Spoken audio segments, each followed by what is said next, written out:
নমস্কাৰ বন্ধুসকল, আমি আলোচনা কৰি আছোঁ ইণ্ডিয়ান জিঅ'গ্ৰাফী বা ভাৰতবৰ্ষৰ ভূগোলৰ যিবিলাক তথ্য আমাক দিয়া আছিলে খুব বেছি ইম্পৰ্টেণ্ট প্ৰত্যেকটো এক্সামৰ বাবে।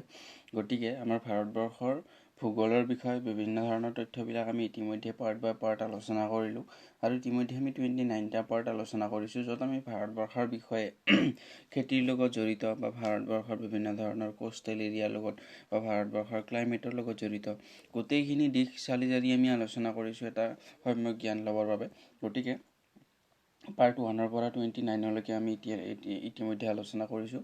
যদি কোনোবাই চোৱা নাই তেতিয়াহ'লে চাবলৈ অনুৰোধ জনালোঁ। ভাৰতবৰ্ষৰ বাউণ্ডাৰীৰ পৰা ভাৰতবৰ্ষই কোনখন ষ্টেটে কেইখন কাণ্ট্ৰিৰ লগত ক'ত টাচ কৰিছে বা ভাৰতবৰ্ষৰ কোষ্টেল এৰিয়াৰ আমাৰ যোনটো কোষ্টেল এৰিয়াৰ কি ষ্টেটে কোষ্টেল এৰিয়া টাচ কৰিছে বা ভাৰতবৰ্ষৰ মাজেৰে যোনটো ট্ৰপিক অফ কেঞ্চাৰ পাৰ হৈ গৈছে কেইখন ষ্টেটেৰে আৰু কোন ষ্টেটেৰে পাৰ হৈ গৈছে।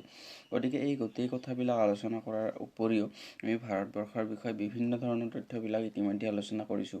গতিকে সেই ক্ৰমতে আজি আমি আলোচনা কৰিম ভাৰতবৰ্ষৰ ভূগোলৰ লগত আৰু এগ্ৰিকালচাৰেল যোনটো আমি লাষ্ট পাৰ্টত এগ্ৰিকালচাৰ আৰু ক্লাইমেট এই গোটেইবিলাক কথা আলোচনা কৰিছোঁ। আজি আমি আলোচনা কৰিম ভাৰতবৰ্ষৰ পৰিপ্ৰেক্ষিতত এটা বহুত ডাঙৰ ঘটনা যোনটো আমি গ্ৰীণ ৰেভলিউশ্যন বুলি কওঁ। গ্ৰীণ ৰেভলিউশ্যন এই টপিকটোৰ বিষয়ে আজি আমি কিছু কথা সংক্ষেপে আলোচনা কৰিম। গতিকে আহক আমি ভিডিঅ'টো ষ্টাৰ্ট কৰোঁ। গতিকে আমি ইয়াত দেখিবলৈ পাই আছোঁ গ্ৰীণ ৰেভলিউশ্যন। গতিকে গ্ৰীণ ৰেভলিউশ্যনৰ ক্ষেত্ৰত যদি আমি চাবলৈ যাওঁ তেতিয়াহ'লে গ্ৰীণ ৰেভলিউশ্যনৰ আমি যোনটো ৱৰ্ল্ড ৱাইড যদি আৰু গ্ল'বেলি আমি গ্ৰীণ ৰেভলিউশ্যনৰ ফাদাৰ বুলি কওঁ তেতিয়াহ'লে আমি নৰ্মান বৰলঙক ক'ব লাগিব। আৰু যদি আমি ইণ্ডিয়াৰ পাৰ্চপেক্টিভত বা ভাৰতবৰ্ষৰ পৰিপ্ৰেক্ষিতত কওঁ তেতিয়াহ'লে আমি MS স্বামীনাথনক ভাৰতবৰ্ষত আমি গ্ৰীণ ৰেভলিউশ্যনৰ father of the green revolution বুলি ক'ব পাৰোঁ। গতিকে this is very important information আৰু এই কুৱেশ্যনটো আমি বহুকেইটা এক্সামত ইতিমধ্যে অহা দেখিবলৈ পাইছোঁ যে ভাৰতবৰ্ষৰ ক্ষেত্ৰত গ্ৰীণ ৰেভলিউশ্যনৰ ফাদাৰ আমি কাক কওঁ আৰু গোটেই গ্ল'বেলি আমি গ্ৰীণ ৰেভলিউশ্যনৰ ফাদাৰ কাক কওঁ। যদি গ্ল'বেলি সোধে তেতিয়াহ'লে আমি ক'ব লাগিব নৰ্মেন বৰলং আৰু আমি যদি ভাৰতবৰ্ষৰ পৰিপ্ৰেক্ষিতত সোধে তেতিয়াহ'লে আমি ক'ব লাগিব MS স্বামীনাথন। গতিকে আমি ইতিমধ্যে আমাৰ গ্ৰীণ ৰেভলিউশ্যনৰ ওপৰত দিয়া তথ্যখিনি আমি ইয়াত আলোচনা কৰিম। ইয়াত দিয়া আছে এইটো as a part of new agricultural strategy. গতিকে ভাৰতবৰ্ষত সেইখিনি সময়ত এগ্ৰিকালচাৰৰ বিষয়ে বিভিন্ন ধৰণৰ নতুন পলিচি ইনক্লুড কৰাৰ বাবে এইটো এটা আমাৰ নিউ এগ্ৰিকালচাৰেল ষ্ট্ৰেটেজি আছিলে। ভাৰতবৰ্ষৰ যোনটো এগ্ৰিকালচাৰেল আউটপুট বা প্ৰডাকশ্যন ৰেট সেইটো খুব বেছি বৃদ্ধি কৰাৰ বাবে বা ভাৰতবৰ্ষৰ নিজৰ যোনখিনি ডমেষ্টিক নিড বা ভাৰতবৰ্ষৰ নিজক যিখিনি ছেল্ফ ছাফিচিয়েণ্ট হোৱাৰ বাবে ভাৰতবৰ্ষৰ নিজৰ নিডখিনি পূৰণ কৰিব পৰাকৈ যাতে খাদ্যবস্তুৰ উৎপাদন কৰিব পাৰে তাৰ বিষয়ে তাৰ প্ৰতি লক্ষ্য ৰাখি ভাৰতবৰ্ষই নতুন ষ্ট্ৰেটেজি কিছুমান ইন্ট্ৰডিউচ কৰিছিলে আৰু সেইখিনি আমি গ্ৰীণ ৰেভলিউশ্যন বুলি পঢ়োঁ। ইয়াত দিয়া আছে which included initially the intensive agriculture district program যোনটো আমি শ্বৰ্ট ফৰ্মত IADP বুলি কওঁ and later the high yielding varieties program বা হাই ইল্ডিং আমি ভেৰাইটিজ বুলি কওঁ যিবিলাক বিভিন্ন ধৰণৰ চাইণ্টিফিক ৰিচাৰ্চৰ দ্বাৰা কিছুমান চিড তৈয়াৰ কৰা হয় বা যিবিলাক গুটি তৈয়াৰ কৰা হয় য'ৰ পৰা আমি হায়াৰ প্ৰডাকশ্যন পাব পাৰোঁ সেই একেখিনি মাটিডৰাতে আৰু তাৰ যিবিলাক প্ৰডাকশ্যন ৰেট সেইটো খুব বেছি হাই হয়। গতিকে হাই ইল্ডিং ভেৰাইটি চিডছৰ বহুতবিলাক আমি বিশেষত্ব আছে সেইবিলাক আমি ইতিমধ্যে আলোচনা কৰিম লাহে লাহে। গতিকে ইয়াত দিয়া আছে it was launched in the year 1966। গতিকে আমি 1960ৰ সময়খিনিত ভাৰতবৰ্ষত এই গ্ৰীণ ৰেভলিউশ্যন আৰম্ভ হোৱা বুলি ক'ব পাৰোঁ। গতিকে 1960ত ভাৰতবৰ্ষত গ্ৰীণ ৰেভলিউশ্যনটো আৰম্ভ হ'ল and was the brain child of Norman Borlaug. গতিকে আমি নৰ্মান বৰলঙে প্ৰথম গ্ৰীণ ৰেভলিউশ্যনৰ কনচেপ্টটো তেওঁ ইন্ট্ৰডিউচ কৰিছিলে আৰু তেওঁকে আমি গ্ল'বেলি গ্ৰীণ ৰেভলিউশ্যনৰ ফাদাৰ বুলি কওঁ। Though' in India it was made successful by MS Swaminathan. গতিকে আমি ভাৰতবৰ্ষত গ্ৰীণ ৰেভলিউশ্যন ছাকচেছফুল হোৱাৰ মেইন যোনটো আমি ক্ৰেডিট দিওঁ সেইটো MS স্বামীনাথনক দিওঁ। গতিকে আমি ভাৰতবৰ্ষত গ্ৰীণ ৰেভলিউশ্যনৰ যদি ফাদাৰ কোন বুলি সোধে তেতিয়াহ'লে আমি ক'ব লাগিব যে MS স্বামীনাথন। গতিকে এইটো খুব বেছি ইম্পৰ্টেণ্ট কুৱেশ্যন।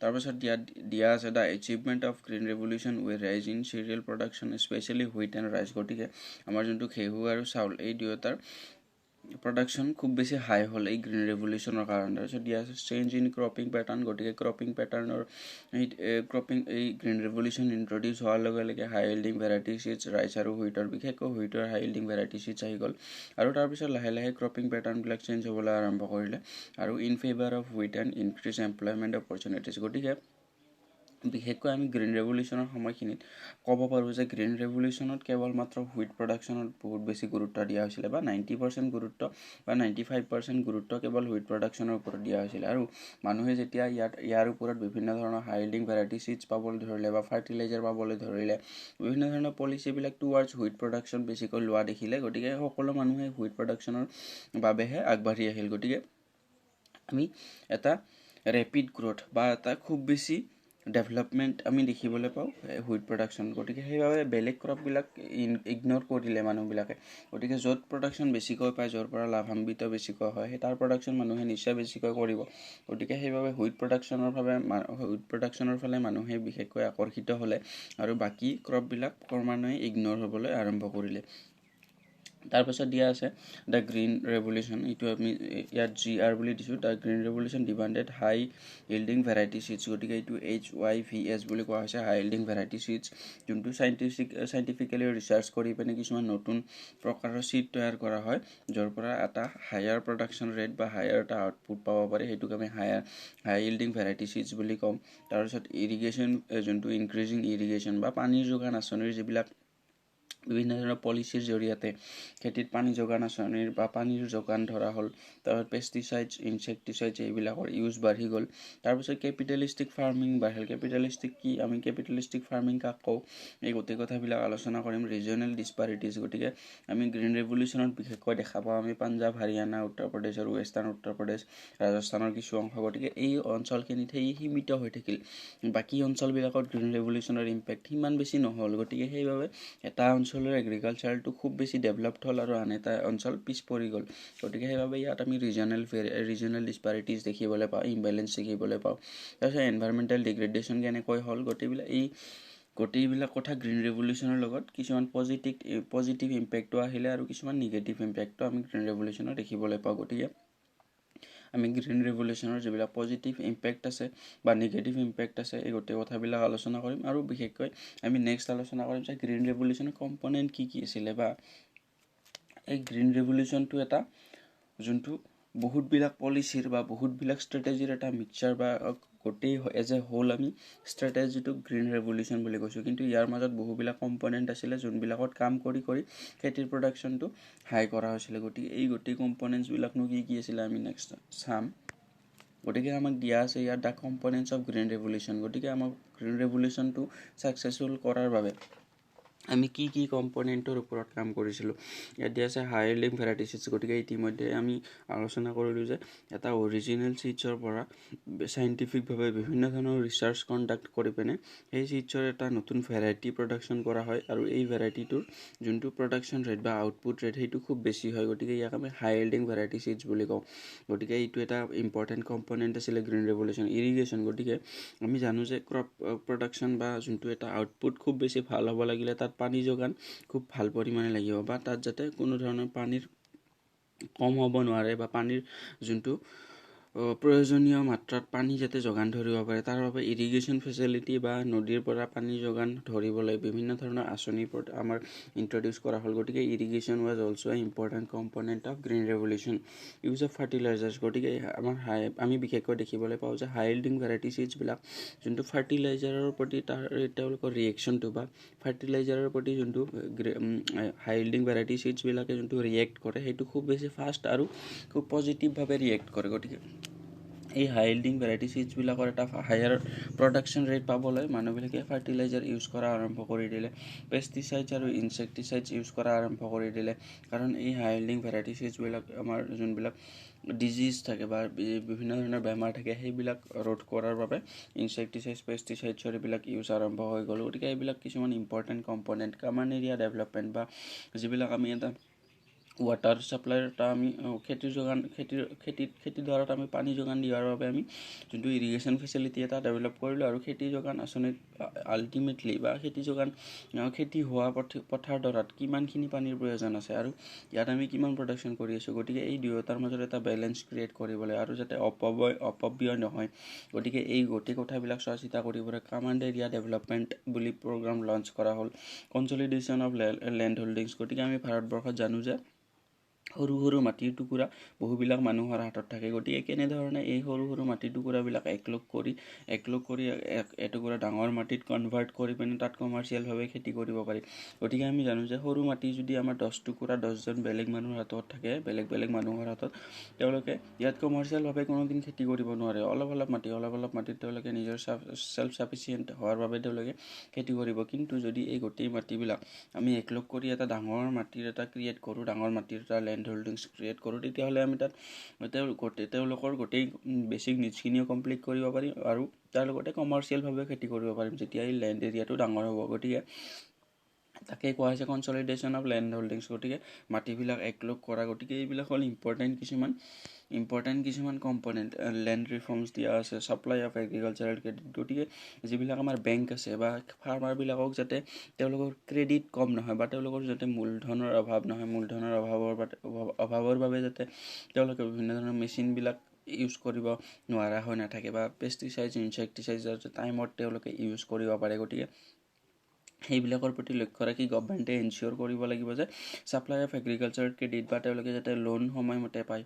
গতিকে এইবিলাক আছিলে ইম্পৰ্টেণ্ট কিছুমান কম্পনেণ্ট। Rural electrification. গতিকে গাঁও এখনত যদিহে মেচিনবিলাক ছাফিচিয়েণ্টলি চলিব লাগে, মেচিনবিলাকক কিছুমানক ইলেক্ট্ৰিচিটিৰ প্ৰয়োজন হয় বা যেতিয়া পানী যোগান আঁচনি ধৰিব লাগিব, পানী যোগানৰ বাবে ইলেক্ট্ৰিচিটিৰ প্ৰয়োজন হয় বা খেতিয়কবিলাকে ভালকৈ কাম কৰিবলৈ হ'লে কিছুমানে ৰাতিও কাম কৰিব লাগিব পাৰে। গতিকে তেওঁলোকে কম সময়ত ভাল কাম কৰিব লাগিলে ইলেক্ট্ৰিচিটিৰ খুব বেছি প্ৰয়োজন। গতিকে ৰুৰেল এৰিয়াবিলাকত যাতে ইলেক্ট্ৰিচিটি প্ৰভাইড কৰিব পাৰে, গতিকে এইটোও ইম্পৰ্টেণ্ট এটা কম্পনেণ্ট আছিলে। গতিকে এই গোটেই কম্পনেণ্টবিলাকত কাম কৰি গ্ৰীণ ৰেভলিউশ্যনটো ছাকচেছফুল কৰা হৈছিলে। গতিকে এজ এ গ্ৰীণ ৰেভলিউশ্যনৰ আণ্ডাৰত এইবিলাক কম্পনেণ্টৰ ওপৰত বিভিন্ন ধৰণৰ পলিচি মেকিং কৰি কাম কাজবিলাক আগবঢ়োৱা হৈছিলে আৰু তাৰ ফলস্বৰূপে গ্ৰীণ ৰেভলিউশ্যনটোৰ এটা ছাকচেছফুল পৰ্যায় পাইছিলে আৰু তাৰ জৰিয়তেহে আমি এগ্ৰিকালচাৰেল এটা ভাল আউটপুট পাবলৈ সক্ষম হৈছিলোঁ। গতিকে যদি আমি অকল গ্ৰীণ ৰেভলিউশ্যনত কেৱল মাত্ৰ হাই ইল্ডিং ভেৰাইটি চিডছটো ইণ্ট্ৰডিউচ কৰি পিনে তাত যদি আমি ফাৰ্টিলাইজাৰ ইউজ নকৰোঁ, পানী যোগান আঁচনি ভাল নকৰোঁ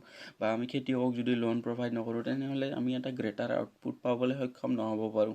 গতিকে সেইবাবে এই গোটেই কম্পনেণ্টছবিলাকে সিমানেই ইম্পৰ্টেণ্ট যিমান আমাৰ হাই ইল্ডিং ভেৰাইটি চিডছটো ইম্পৰ্টেণ্ট।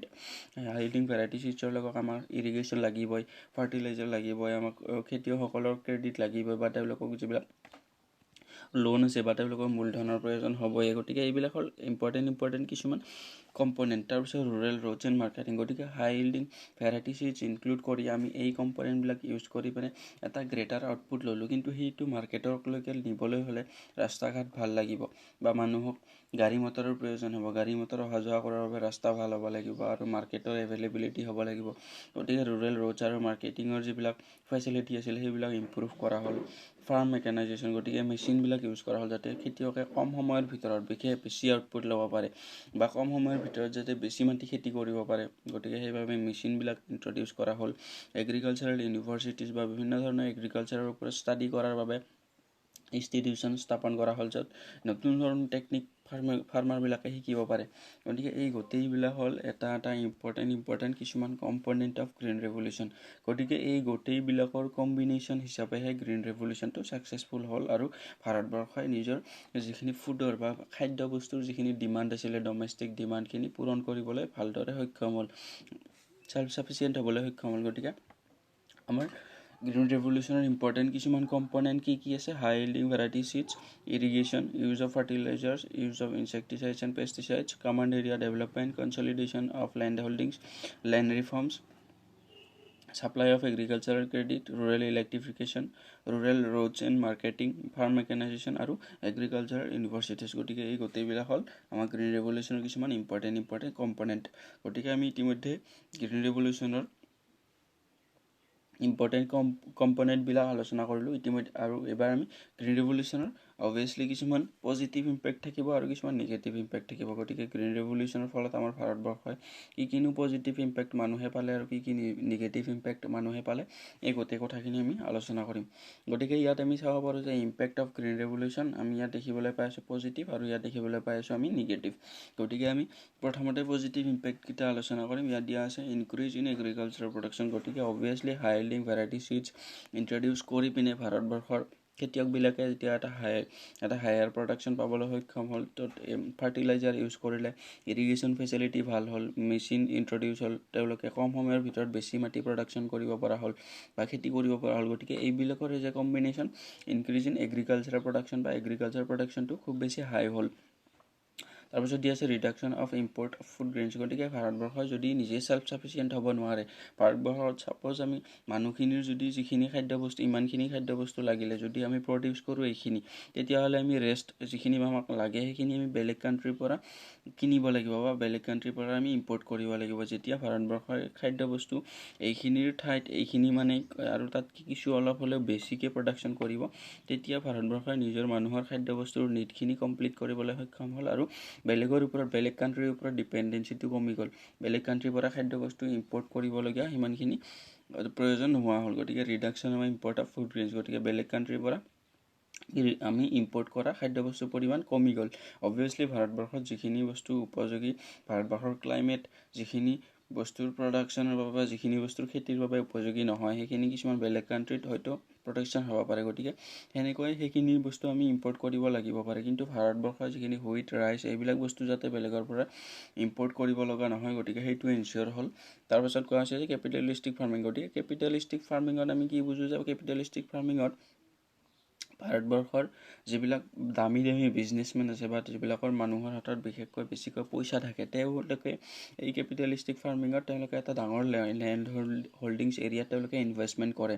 তেওঁলোকে মানুহক তাত লেবাৰ হিচাপে কাম কৰে আৰু তেওঁলোকক ক্ৰেডিট প্ৰদান কৰে। গতিকে আৰু তেওঁলোকে এই কেপিটেলিষ্টিক ফাৰ্মিঙত বিশেষকৈ মেচিনৰ ইউজ বেছিকৈ হয়। গতিকে কেপিটেলিষ্টিক ফাৰ্মিঙত ইণ্ট্ৰডিউচ হ'ল, য'ত ডাঙৰ পইচা থকা মানুহবিলাকে বা বিজনেছমেনবিলাকে ইনভেষ্ট কৰিবলৈ আৰম্ভ কৰিলে খেতিত। তাৰপিছত ইণ্ডাষ্ট্ৰিয়েল গ্ৰ'থ। গতিকে অবভিয়াছলি খেতিৰ যেতিয়া প্ৰডাকশ্যন ভাল হ'ব, তাৰ ওপৰত কিছুমান ইণ্ডাষ্ট্ৰিও গঢ়ি উঠিবলৈ সক্ষম হ'ব। গতিকে ইণ্ডাষ্ট্ৰিয়েল গ্ৰ'থ হোৱা দেখিবলৈ পালোঁ। Rural employment. অবভিয়াছলি যেতিয়া খেতিৰ ফিল্ডটো যেতিয়া মডাৰ্ণাইজেশ্যন হ'ব বা খেতিৰ পৰা মানুহে এটা ভাল আউটপুট পাবলৈ সক্ষম হ'ব, তাত অবভিয়াছলি বেছিকৈ মানুহে ইনভল্ভ হ'ব। যদি খেতিৰ প্ৰডাকশ্যন এটা ভাল হয়, তাৰ পৰা মানুহে বেছিকৈ লাভান্বিত হ'বলৈ সক্ষম হয়, তাৰ ফালে মানুহ আকৰ্ষিত হয়, আকৌ তাত নিয়োজিত হ'বলৈ চেষ্টা কৰিব। গতিকে ৰুৰেল এমপ্লয়মেণ্ট অপৰচুনিটিছবিলাক ডেভেলপ হ'ল।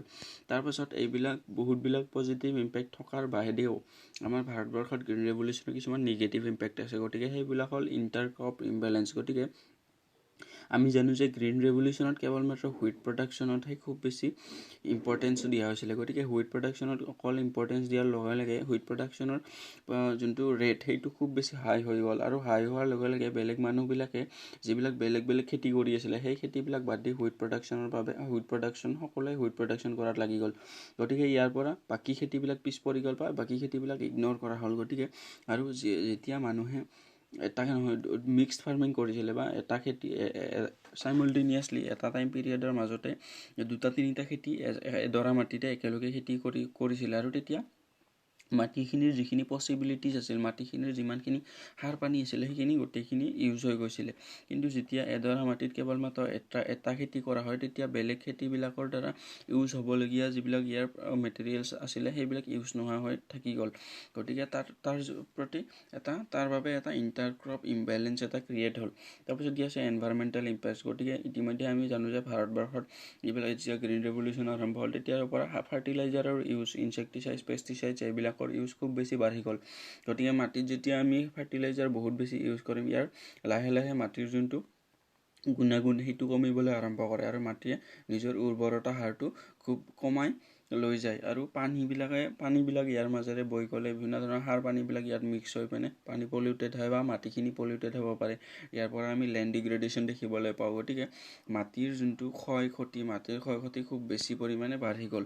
গতিকে এনভাইৰমেণ্টেল ইম্পেক্টছ আৰু লগালগ আমি বায়ু প্ৰদূষণ হ'ল, যিবিলাক ইনছেক্টিচাইডছ, পেষ্টিচাইডছ ব্যৱহাৰ কৰে, সেইবিলাক বায়ুৰ লগত মিহলি হয়, মানুহৰ উশাহ নিশাহত মানুহৰ ভিতৰলৈ যাবলৈ আৰম্ভ কৰিলে, আৰু তাৰ জৰিয়তে বিভিন্ন ধৰণৰ যিবিলাক বেমাৰ আজাৰ সেইবিলাক বাঢ়িবলৈ ধৰিলে। গতিকে আমি সেইভাবে দেখিবলৈ পাওঁ যে পাঞ্জাব ৰিজনটোত খুব বেছি কেঞ্চাৰ পেচেণ্ট বহুত বেছি। গতিকে কেঞ্চাৰ পেচেণ্ট কিয় হয়, এই এৰিয়াটোত কোৱা হয় যে গ্ৰীণ ৰেভলিউশ্যনৰ পাছৰে পৰা ইয়াত সাৰ পানীৰ ইউজ ইমানেই বেছি বাঢ়ি গ'ল যে তাত মানুহৰ কেঞ্চাৰৰ যোনটো বায়ুৰ লগত পেষ্টিচাইড ইনচেক্টিচাইড মানুহৰ উশাহ নিশাহৰ লগত ভিতৰত সোমাই যায়, আৰু তাৰ বাবে তাত কেঞ্চাৰ পেচেণ্ট খুব বেছি হোৱা বুলি কয় মানুহে।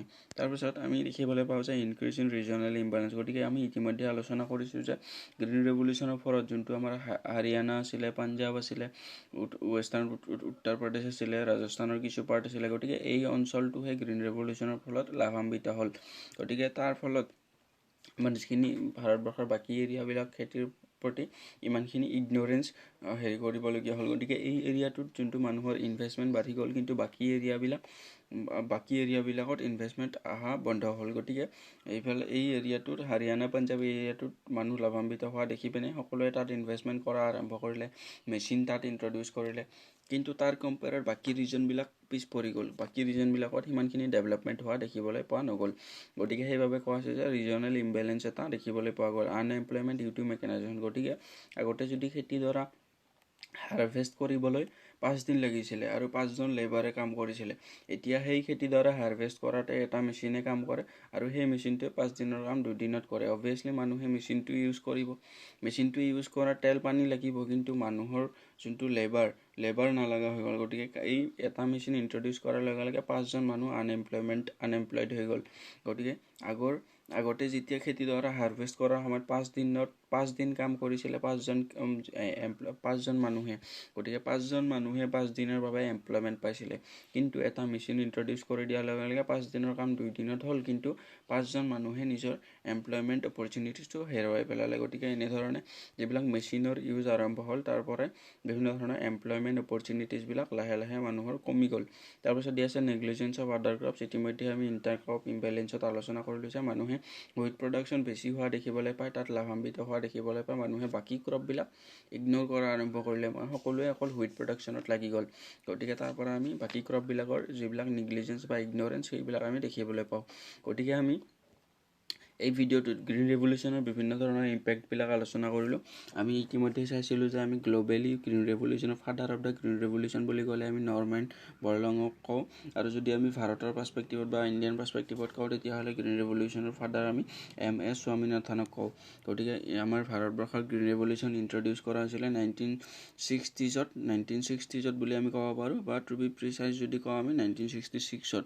তাৰপিছত আমাৰ গ্ৰীণ ৰেভলিউশ্যনৰ বিভিন্ন ধৰণৰ কম্পনেণ্টবিলাক আছিলে, ইৰিগেশ্যন ফেচিলিটি, হাই ইল্ডিং ভেৰাইটি চিজ আছিলে, ইলেক্ট্ৰিফিকেশ্যন আছিলে, ৰুৰেল ৰোড ডেভেলপমেণ্ট আছিলে, কামান এৰিয়া ডেভেলপমেণ্ট আছিলে, ফাৰ্টিলাইজাৰৰ ইউজ আছিলে, ইনচেক্টিচাইড, পেষ্টিচাইডছ আৰু মেকানাইজেশ্যন। এই গোটেইবিলাক আছিলে আমাৰ গ্ৰীণ ৰেভলিউশ্যনৰ বিভিন্ন ধৰণৰ কম্পনেণ্ট। আৰু আমি ইয়াৰ পৰা এবাৰ চাই ল'ব পাৰোঁ যে আমাৰ গ্ৰীণ ৰেভলিউশ্যনৰ কম্পনেণ্টবিলাক ইয়াত আছিলে: high yielding variety seeds, irrigation, use of fertilisers, use of insecticide, pesticides, তাৰপিছত command area development, consolidation of land holdings, land reforms, তাৰপিছত আমাৰ যোনটো আছিলে ৰুৰেল ৰোডছ আৰু মাৰ্কেটিং, ৰুৰেল ইলেক্ট্ৰিফিকেশ্যন, তাৰপিছত যিবিলাক খেতিয়কক লোন প্ৰভাইড কৰা বা agricultural credit, farm mechanisation, agricultural universities, এই গোটেইবিলাক আমাৰ আছিলে গ্ৰীণ ৰেভলিউশ্যনৰ কিছুমান কম্পনেণ্ট, বা গ্ৰীণ ৰেভলিউশ্যন পলিচিটোৰ আণ্ডাৰত এই কম্পনেণ্টবিলাকৰ ওপৰত কাম কৰা হৈছিলে। তাৰপাছত আমি গ্ৰীণ ৰেভলিউশ্যনৰ বিভিন্ন ধৰণৰ পজিটিভ আৰু নিগেটিভ ইম্পেক্টবিলাক আলোচনা কৰিছিলোঁ। পজিটিভ ইম্পেক্টত আমি চাইছিলোঁ increase in agricultural production, reduction of import of food grains, capitalistic farming, industrial growth, rural employment, এইবিলাক আমি চাইছিলোঁ পজিটিভ ইম্পেক্টত। তাৰপিছত আমি নিগেটিভ ইম্পেক্টত চাইছিলোঁ inter crop imbalance, environmental impacts, increase in regional imbalance, তাৰপিছত আনএমপ্লয়মেণ্ট ডিউ টু মেকানাইজেশ্যন আৰু negligence of other crops. গতিকে আমি এই ভিডিঅ'টোত গ্ৰীণ ৰেভলিউশ্যনৰ সম্পূৰ্ণ কথাখিনি আলোচনা কৰিলোঁ। গতিকে ভিডিঅ'টো ইউজফুল আছিলে বুলি ভাবে, তেতিয়াহ'লে ভিডিঅ'টো লাইক শ্বেয়াৰ আৰু ছাবস্ক্ৰাইব কৰি দিবলৈ নাপাহৰিব, আৰু লগতে বেল আইকনটো দবাই ল'ব। আৰু যদি ভিডিঅ'টো ইনফৰ্মেটিভ আছিলে বেলেগৰ লগত শ্বেয়াৰ কৰক, আৰু ভিডিঅ'টো চাবৰ বাবে ধন্যবাদ। আমি নেক্সট পাৰ্টত আকৌ কিছুমান ইম্পৰ্টেণ্ট ভাৰতবৰ্ষৰ জিঅ'গ্ৰাফী বা ভাৰতবৰ্ষৰ লগত পৰিপ্ৰেক্ষিতত বহুবিলাক ইম্পৰ্টেণ্ট কথা আমি ডিছকাছ কৰি যাম। গতিকে ভিডিঅ'টো চাবৰ বাবে ধন্যবাদ। থেংকছ ফৰ ৱাচিং।